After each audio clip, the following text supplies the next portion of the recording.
안녕하세요. 오늘의 뉴스를 알려드리겠습니다.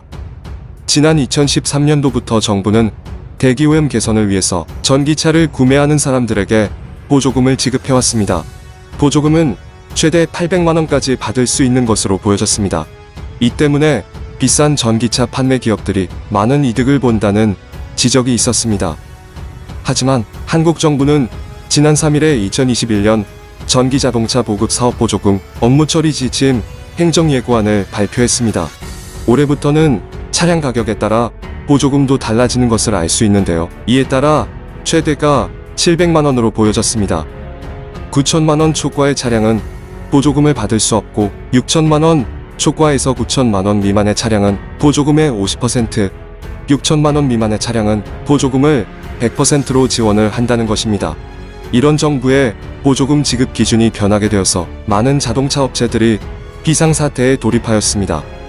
특히 1억이 넘는 테슬라 모델 S, 메르세데스 벤츠 EQC 등 9천만원이 넘는 전기자동차들은 보조금을 못 받게 되는 것입니다. 이뿐만이 아니라 한국의 현대와 기아차도 마찬가지로 새로 출시하려는 전기차의 가격 책정이 쉽지만은 않은 것으로 보여집니다. 현대차는 새로 출시하게 될 아이오닉5를 5천만원대로 출고하면 보조금을 모두 받을 수 있지만 6천만원이 초과하면 100% 못 받을 경우가 생기기 때문에 5천만원대로 출시하기 위해서 옵션을 넣고 빼야 하는 상황이 와서 머리가 지끈거리는 상태입니다. 또 정부의 이번 발표안에는 미국과 유럽 차량의 브랜드와 성능이 뛰어나고 중국에게는 가격 경쟁이 안 되기 때문에 한국 차는 넛크래커 상황이라는 내용이 있습니다.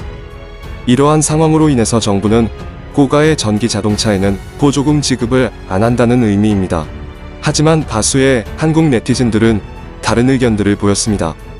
고가의 차량을 사는 사람이 보조금이 없어서 못 사는 것일까? 국산차만 무조건 지원하게 되면은 차별이다. 차량별로 국민이 결정하게 해주면 좋겠다 등의 반응들이 나왔습니다.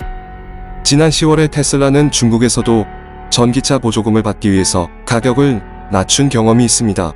이번에도 테슬라가 모델3 가격을 낮출 거라는 의견들이 나오고 있습니다.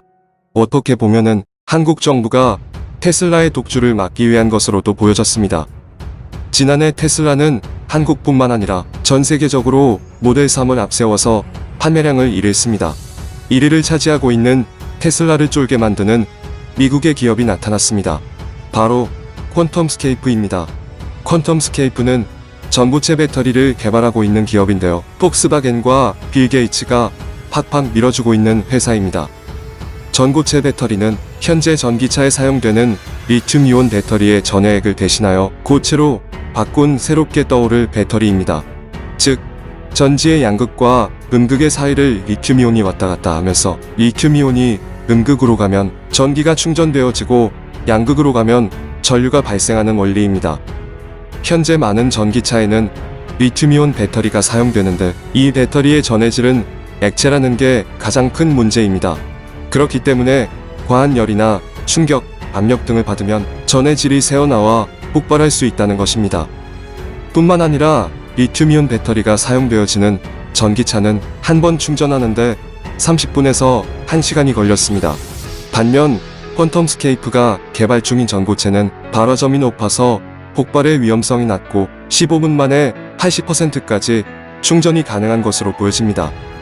전고체 배터리를 2025년도에 폭스바겐과 합작품을 하여 차세대 전기차를 선보일 것이라고 말했지만 테슬라의 일론 머스크는 전고체 배터리가 개발되어도 적용하는 게 어려울 것이라는 말을 했습니다. 사실상 전 세계에서 전고체 배터리 개발에 가장 앞서고 있는 기업은 일본의 토요타입니다. 토요타가 세계 최초로 10분 만에 충전해서 500km를 달릴 수 있는 전고체 배터리를 개발했다고 발표를 했고 20년도에는 상용화시켜서 판매의 목적도 보인 바 있습니다. 하지만 현재 토요타는 전기차를 출시하지 않고 하이브리드카와 수소전기차 판매에 집중하는 모습을 보이고 있는데요. 이것에 많은 전문가들은 토요타는 오래전부터 전고체 배터리 개발에 집중해왔다.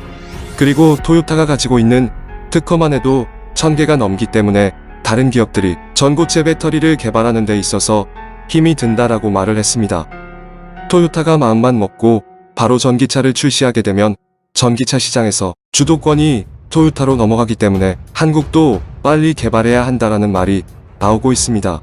이에 현대 자동차는 전고체 배터리를 탑재시킨 차량을 2025년도에 시범용으로 생산하고 2030년도에 본격적으로 판매할 것이라고 했습니다. 그리고 현대차는 삼성 SDI, LG에너지솔루션, SK이노베이션 등 한국 배터리 기업들과 손을 잡을 의사도 보였습니다. 한국뿐만 아니라 독일의 BMW도 미국의 솔리드 파워 배터리 기업과 손을 잡고 전기차를 2025년도에서 2026년도에 출시할 것이라 알렸고, 세계적으로 많은 배터리 기업들이 전고체 배터리를 개발하고 있습니다. 이렇게 세계적으로 전고체 배터리 경쟁이 치열한 이유는 내연기관 자동차 퇴출을 결심한 국가들이 많아지고 있기 때문입니다. 오늘 준비한 영상은 여기까지입니다. 시청해주셔서 감사합니다.